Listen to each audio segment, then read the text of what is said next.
اللہ رب العالمین قرآن مجید میں فرماتے ہیں وَقُلْ لِلْمُؤْمِنِينَ يَغُضُّوا مِنْ أَبْصَارِهِمْ، اے میرے پیغمبر صلی اللہ علیہ وآلہ وسلم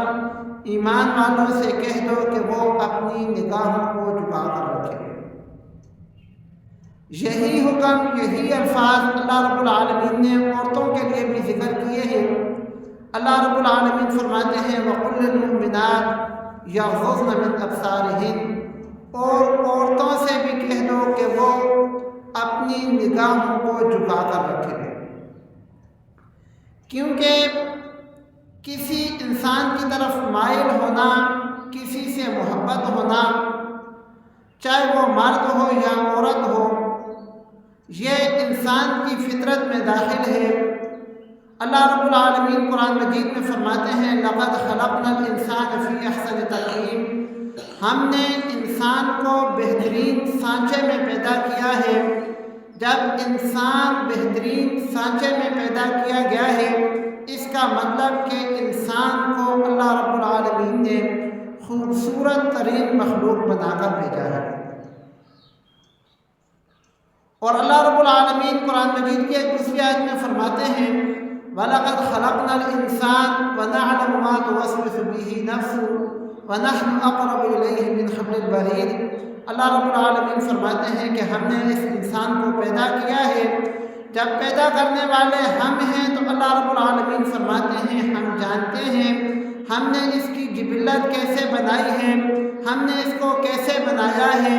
اس کے دل کے اندر کون سا وسوسہ آ سکتا ہے، کس وقت آ سکتا ہے، کہاں سے اس کی ابتدا ہو سکتی ہے، یہ ساری چیزیں اللہ رب العالمین فرماتے ہیں وَنَعْلَمُ مَا تُوَسْوِسُ بِهِ نَفْسُهُ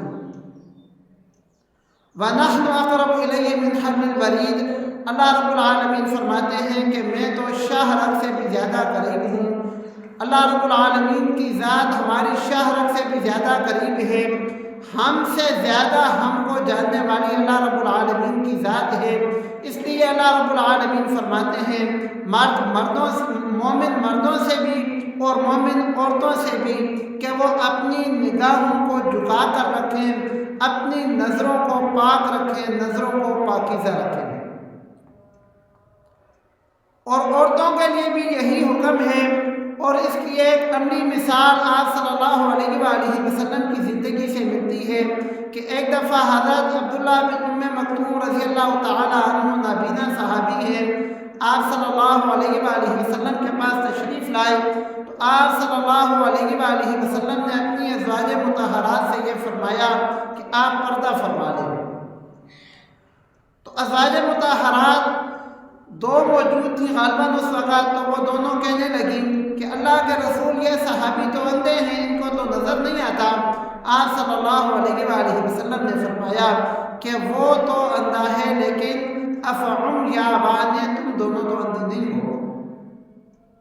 تم دونوں کو تو نظر آتا ہے۔ تو جب اللہ کے حبیب صلی اللہ علیہ وآلہ وسلم اپنی گھر کی عورتوں سے کہہ رہے ہیں کہ آپ بھی پردہ کر لو،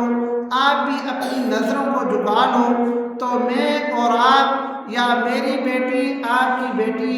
میری بہن آپ کی بہن اور میری ماں اور آپ کی ماں کہاں کھڑی ہیں؟ جب اللہ کے نبی کا گھرانہ ایسا ہے کہ اللہ کے نبی اپنے گھرانے میں یہ احکامات دے رہے ہیں، تو ہمارے لیے تو بطریقے اولا ان پر عمل کرنا ضروری ہے۔